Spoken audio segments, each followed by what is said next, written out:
Hello दोस्तों, welcome to जो पक्की शुभम। तो आज की इस वीडियो में आपको बीएसएफ हेड कांस्टेबल आरओआरएम की स्ट्रैटेजी के बारे में समझाऊंगा और मैं आपको बताऊंगा कि किस तरीके से मैंने इस एग्ज़ाम को 2 बार क्वालिफाई किया है। और विश्वास करें, ये एग्ज़ाम आपके लिए बहुत ही ज़्यादा इंपॉर्टेंट है। अगर आप एयरफोर्स नेवी की तैयारी कर रहे हैं तो भी आप इसकी तैयारी एक साथ कर सकते हैं, क्योंकि मैंने भी इसकी अलग से कोई तैयारी नहीं की थी। जब मैं एयरफोर्स नेवी एनडी की तैयारी कर रहा था तभी मैंने इस एग्ज़ाम को क्वालिफाई किया था। और ये आपके लिए सुनहरा मौका इसलिए भी है क्योंकि अगर आप 12th पास हैं, अगर आपको 50,000 से ज़्यादा सैलरी मिल रही है पर मंथ, तो आपके लिए बहुत बड़ी बात है, क्योंकि इसके बाद आप ग्रेजुएशन भी कर सकते हैं साइड बाय साइड और अपनी तैयारी भी कर सकते हैं। अगर आपकी ड्रीम पोस्ट आप C D S N D A या किसी भी अदर एग्ज़ाम की तैयारी करना चाहते हैं, चाहे एस एस सी सी जी एल हो, लेकिन आप एक सेल्फ डिपेंडेंट पर्सन बन जाएंगे। आपके अंदर एक कॉन्फिडेंस रहेगा और आपको टाइम भी काफ़ी मिलेगा। ऐसा नहीं है कि ये बहुत ज़्यादा हैक्टिक जॉब है B S F H C M की तरह। इसमें आपको टाइम भी काफ़ी मिलेगा, तो आप हर एक चीज़ मैनेज कर सकते हैं। ठीक है, तो इस फॉर्म को ज़रूर फिल करना। मैं आपको समझाता हूँ कि एजुकेशन क्वालिफिकेशन क्या चाहिए और एज लिमिट क्या है। एकेडमिक क्वालिफिकेशन की बात करें तो आपके 60% स्कोर होना चाहिए फिजिक्स, केमिस्ट्री और मैथ में। ठीक है, तीनों सब्जेक्ट में अलग अलग 60% होने चाहिए, तभी आप फॉर्म फिल कर सकते हैं।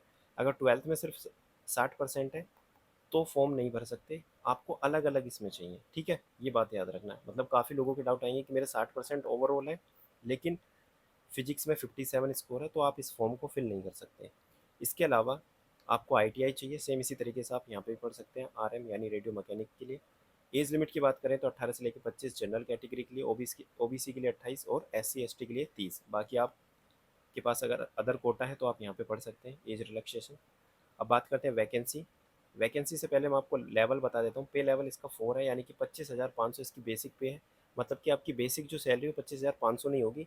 इसके अलावा अदर अलाउंसेस भी इसमें जुड़ेंगे, यानी कि एचआरए वगैरह। तो आपकी जो सैलरी है इसकी डबल ही होगी, यानी 50,000 के आसपास आपको सैलरी मिलेगी।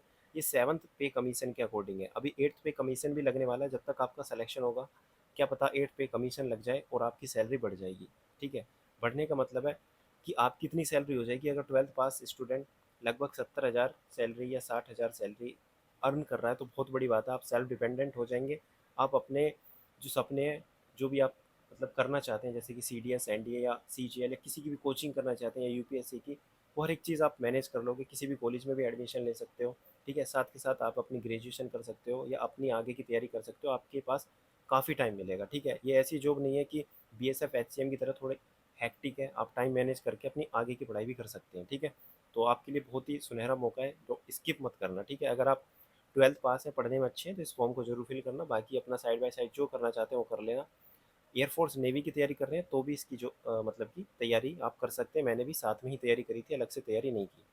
ये vacancy R O R M की अलग अलग आप देख सकते हैं कैटेगरी वाइज। ठीक है, अब बात करते हैं सिलेक्शन मेथड क्या है। मेथड ऑफ सिलेक्शन, यानी कि इसमें 3 फेज होंगे। यानी सबसे पहले आपका फिजिकल होगा। फिजिकल के लिए देखो आपको रनिंग करनी होगी। रनिंग के लिए आप डेली शाम को रनिंग कर सकते हैं। पूरा दिन भर पढ़ो, क्योंकि सुबह रनिंग करोगे तो फिर पढ़ते टाइम नींद आएगी। तो आप शाम को रनिंग कर सकते हो। ठीक है, 1600 मीटर 6.5 मिनट का टाइम है, कर सकते हो। ठीक है, इतना हार्ड नहीं है। लॉन्ग जंप जंप जो 11 फीट है वो भी ज़्यादा नहीं है, ये भी आपकी कंप्लीट हो जाएगी। आपको दिक्कत आएगी तो शायद हाई जंप में थोड़ी बहुत आ सकती है, लेकिन ये हर एक चीज़ आपकी आसानी से हो सकती है। अगर आपका टाइमिंग 7 या 7:15 या 7:30 भी आ रहा है तो आप 1.5 महीने में ये कवर कर सकते हो। क्लियर। इसके अलावा फीमेल के लिए 800 मीटर है 4 मिनट में, 9 फीट लॉन्ग जंप है और 3 फीट हाई जंप है। क्लियर। अब बात करते हैं इसका फेज़ टू। फेज़ टू का मतलब है सेकंड फेज़, जो कि रिटन एग्ज़ाम होगा, कंप्यूटर बेस्ड टेस्ट होगा। इसमें क्या होगा, physics, math, chemistry, English and GK, यानी कि 40 क्वेश्चन। सबसे ज़्यादा क्वेश्चन फिजिक्स के आएंगे, फिर 20 क्वेश्चन मैथ के, 20 केमिस्ट्री के, 20 इंग्लिश और जीके के। यानी कि इंग्लिश के 10 क्वेश्चन आएंगे और जीके के 10 क्वेश्चन आएंगे। एक क्वेश्चन 2 नंबर का, यानी कि टोटल 200 नंबर का ये पेपर होगा। और इसकी कट ऑफ लगभग 100 के आसपास रहती है। ठीक है, अभी प्रीवियस ईयर कट ऑफ देखें तो 94.5, यानी कि 50% से भी कम। तो सिलेक्शन लेना काफ़ी इजी है, क्योंकि काफ़ी लोग इसके फॉर्म नहीं फिल करते। ठीक है, काफ़ी लोगों को इसका सिलेबस नहीं पता। ठीक है 11th-12th का ही सिलेबस, क्योंकि इसमें मेंशन नहीं किया। आपको वही टॉपिक्स पढ़ने में अभी समझाऊंगा। तो नेगेटिव मार्किंग जो होती है वो 0.25 की होती है, यानी कि 1/4। इसके अलावा थर्ड फेज़, ठीक है, थर्ड फेज़ में देखो क्या होता है। थर्ड फेज़ में आपको सिर्फ डिक्टेशन देना है। डिक्टेशन आर ओ के लिए, sorry for disturbance, actually mic की बैटरी डाउन हो गई थी। तो हम थर्ड फेज़ पे थे, जिसमें कि मैं आपको डॉक्यूमेंट वेरिफिकेशन, डिक्टेशन और पैराग्राफ रीडिंग टेस्ट के बारे में बता रहा था। तो ये जो टेस्ट होता है ये सिर्फ आरओ के लिए होगा। यहाँ पे लिखा भी है कि फाइनल जो मेरिट होगी वो आरओ के लिए 250 नंबर में से लगेगी, यानी कि जो 50 नंबर का डिक्टेशन टेस्ट होगा ये भी आपको क्वालिफाई करना है, मिनिमम 19 नंबर लाने पड़ेंगे 50 में से जनरल कैटेगरी वालों को, ठीक है। तो टोटल 250 में से कट ऑफ लगेगी आरओ के लिए। आरएम के लिए कोई भी डिक्टेशन टेस्ट नहीं होगा, फाइनल 200 नंबर में से ही कट ऑफ लगेगी। बाकी आप दोनों फॉर्म अलग अलग फिल कर सकते हो, टेंशन लेने की बात नहीं है। डिक्टेशन टेस्ट बहुत ही ज़्यादा इजी टेस्ट है, ठीक है। अगर आप रिटर्न क्वालिफाई कर लेते हो तो इसको भी क्वालिफाई कर लोगे। बाकी बहुत ज़्यादा टाइम मिलेगा, उस दिन नहीं होगा जिस दिन रिटर्न होगा, ये उस दिन होगा जिस दिन आपका डॉक्यूमेंट वेरिफिकेशन होगा। तो जिस दिन रिटर्न क्वालिफाई हो जाएगा तो उस दिन आपको इतना कॉन्फिडेंस होगा कि भाई इस एग्ज़ाम को मैं क्वालिफाई कर लूँगा, ठीक है। तो काफ़ी ईजी है, इसके लिए मत घबराना। मेन है आपका रिटर्न टेस्ट और उसी दिन आपका डॉक्यूमेंट वेरिफिकेशन होगा। इसके लिए मैं अलग से वीडियो बना दूंगा, मैं समझा दूंगा कौन कौन से डॉक्यूमेंट्स आपको चाहिए। बाकी सब डॉक्यूमेंट्स आपके पास होंगे, घबराना नहीं। और उसी दिन आपका मेडिकल टेस्ट भी होगा। मेडिकल के लिए भी तभी मैं वीडियो लाऊंगा, अभी टेंशन लेने की कोई ज़रूरत नहीं है। बात करते हैं रिटर्न की। तो रिटर्न में मैं सब कुछ बता चुका कि जो रिटर्न टेस्ट होगा वो आपका 4 सब्जेक्ट का होगा और इसमें जो आपको टाइम मिलेगा वो 2 घंटे का मिलेगा, यानी कि 120 मिनट में आपको 100 क्वेश्चंस करने हैं, ठीक है।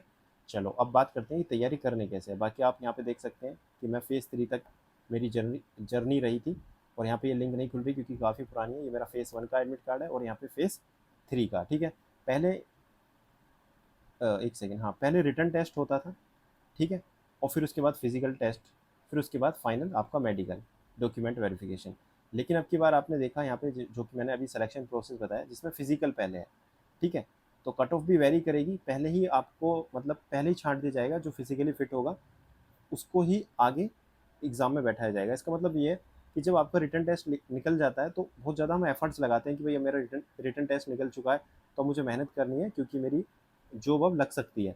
लेकिन जब पहले ही आपको फिजिकल देना है तो बहुत से लोग जो पढ़ने वाले हैं शायद, जिनका स्कोर ज़्यादा है, ठीक है, जो ज़्यादा फिजिकली फिट नहीं है, जो रनिंग करने नहीं जा रहे, कहीं ना कहीं वो इसमें फेल होने के चांसेस उनके ज़्यादा होंगे। तो आप हर तरीके से तैयार रहना, ये मेरा एक्सपीरियंस बता रहा हूँ मैं, ठीक है। काफ़ी सारे एग्ज़ाम दिए मैंने, इसलिए आपको इसमें सिलेक्शन लेने के लिए आपके पास मतलब बहुत ही बढ़िया मौका है, ठीक है। एक सेकेंड, आपको मैं कट ऑफ दिखा देता हूँ कि भाई फिजिकल के लिए कट ऑफ क्या जाती थी, ठीक है। 2023-22 के बारे में बता रहा हूँ मैं। 2022 में जो कट ऑफ गई थी आर के लिए 92.5 और HC/RM के लिए 96.5, ये जनरल कैटेगरी की बात कर रहा हूँ। SC के लिए, ST के लिए, OBC के लिए और EWS के लिए आप देख सकते हैं अलग अलग कट ऑफ। सबसे कम ST के लिए 66 गई थी आर के लिए और ये 72.25, यानी कि ये सिर्फ फिजिकल के लिए कट ऑफ है, फाइनल कट ऑफ नहीं है। यानी कि 200 नंबर में से जो कट ऑफ लगी थी आर और RM की, ठीक है, अलग अलग, ये वो कट ऑफ है। फाइनल कट ऑफ के बारे में पता नहीं चलता, ये सिर्फ डायरेक्ट लिस्ट आती है कि भाई आपका सिलेक्शन हो गया है। तो आपको जो तैयारी करनी है अच्छे स्कोर की करनी है। ये मत सोचना कि 92 पे सिलेक्शन हो जाएगा, 120 पे हो जाएगा, 110 पे हो जाएगा। अपना 100% एफर्ट देना है, ठीक है। अभी मैं समझाऊंगा कैसे देना है।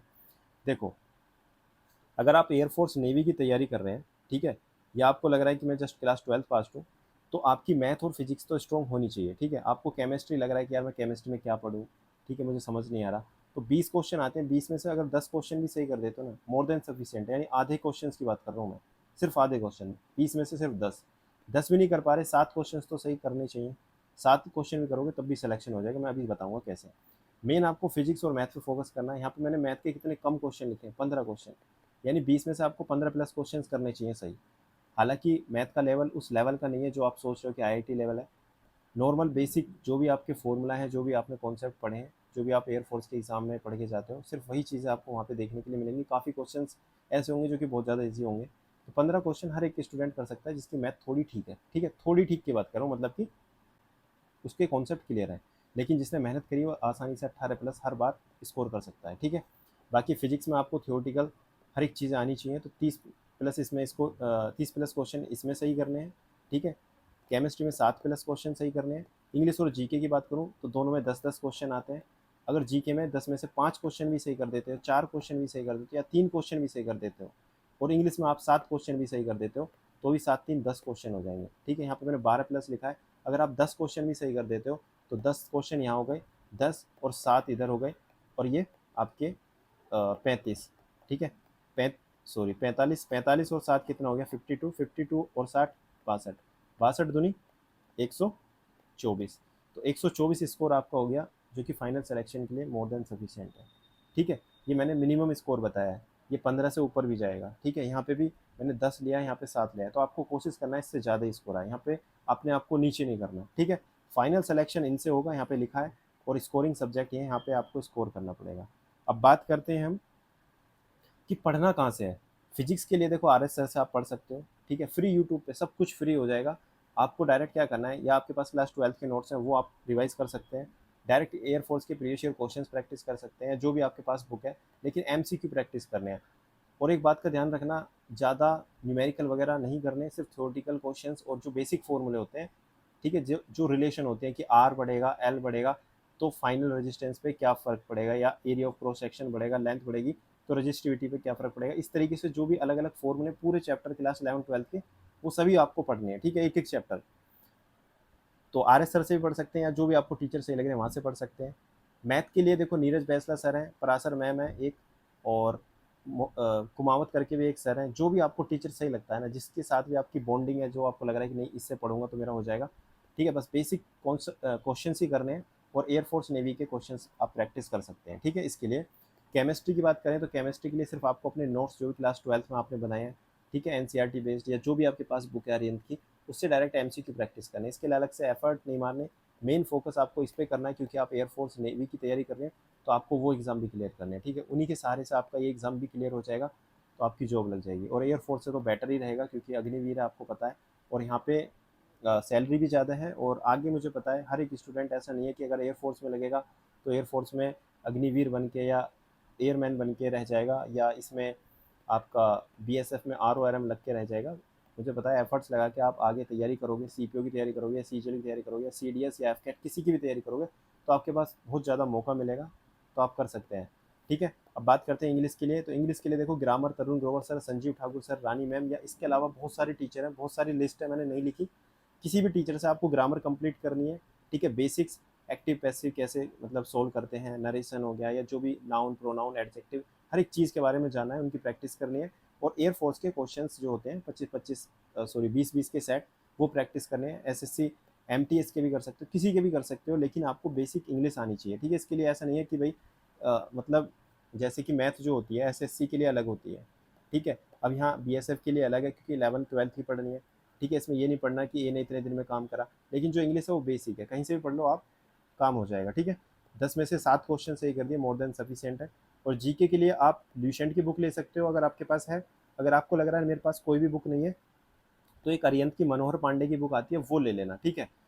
30-40 रुपए की बुक आएगी, बहुत ही पतली सी बुक है, बस उसी को रीड करते रहना, कुछ नहीं करना। अगर आपको लग रहा है कि नहीं मुझे ऐसे समझ नहीं आ रहा, GK बहुत बोरिंग है, तो डायरेक्ट आपको यूट्यूब पे मैराथन देखनी है 6-6, 7-7 घंटे की एक सब्जेक्ट की, ठीक है। 7 से 8 सब्जेक्ट हैं, पॉलिटी, हिस्ट्री, ज्योग्राफी, जो आपको लग रहा है कि ये मुझे पढ़ना चाहिए। आपको लग रहा है इकोनॉमिक्स मुझे समझ नहीं आती, मैं छोड़ूंगा, तो छोड़ दो, कोई दिक्कत वाली बात नहीं है। मैंने कहा था कि यही दोनों सब्जेक्ट स्कोरिंग है, यहाँ से सिर्फ सिलेक्शन होगा। सिलेक्शन के लिए आपको ये देखना है कि मुझे क्या पढ़ना है, क्या नहीं पढ़ना, क्या किस में मेरा इंटरेस्ट है, ठीक है। तो ये टीचर के नाम लिखे हैं, इसके अलावा भी बहुत सारे टीचर हैं, जो आपको सही लगे वहाँ से आप कर सकते हैं। और अब बात करते हैं चेक योर लेवल। सबसे पहले आपको एक मॉक देना है, ठीक है, टेक्स्ट बुक पे प्रीवियस ईयर 2022 का।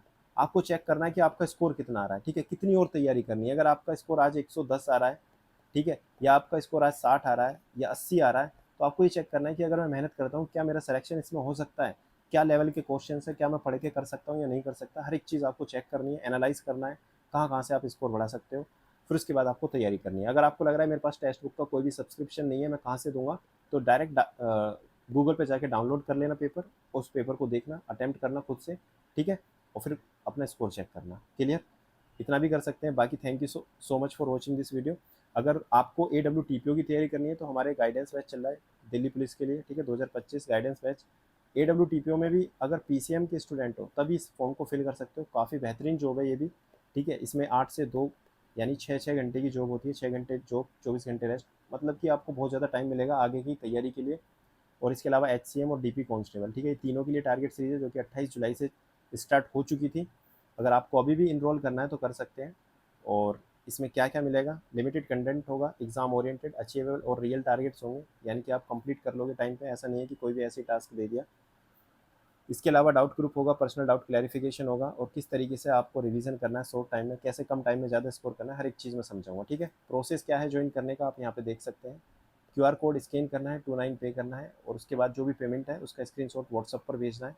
और अपना रोल नंबर लेना है और ग्रुप लिंक भी आपको उसी नंबर पर दी जाएगी और वहाँ से फिर आपको ज्वाइन कर लेना है, ठीक है। डिस्ट्रैक्ट नहीं होना है किसी भी तैयारी में, ऐसे मत सोचना कि अलग अलग फॉर्म फिल करके मैं तैयारी अच्छे से नहीं कर पाऊंगा। ये तैयारी मैंने इसलिए आपको बताई है कि अगर आप एयरफोर्स नेवी की तैयारी कर रहे हो ना, तो उन दोनों सब्जेक्ट को ही पढ़ो, लेकिन साइड बाय साइड इनको थोड़ा थोड़ा टाइम देके आप इस एग्ज़ाम को क्लियर कर सकते हो, ठीक है। बाकी BSF HC RORM के लिए कोई अलग टारगेट सीरीज़ नहीं है, ठीक है। इसके लिए मैंने कोई टारगेट सीरीज़ नहीं चलाई, क्योंकि मुझे पता है बहुत से लोग जो एयरफोर्स नेवी की तैयारी कर रहे हैं उसी से काम चल जाएगा, तो फ्री में ही आप कर सकते हो अपना प्लान बना के। बाकी इसके अलावा कोई भी आपको हेल्प चाहिए कि भाई इस टॉपिक पे वीडियो बननी चाहिए, तो मुझे कमेंट सेक्शन में बताना। बाकी thank you so much for watching this video, मिलते हैं नेक्स्ट वीडियो में। और हाँ, कोई भी आपका भाई हो जो दिल्ली पुलिस की तैयारी कर रहा है तो उसको ये ज़रूर शेयर कर देना, ठीक है। चलो, थैंक यू।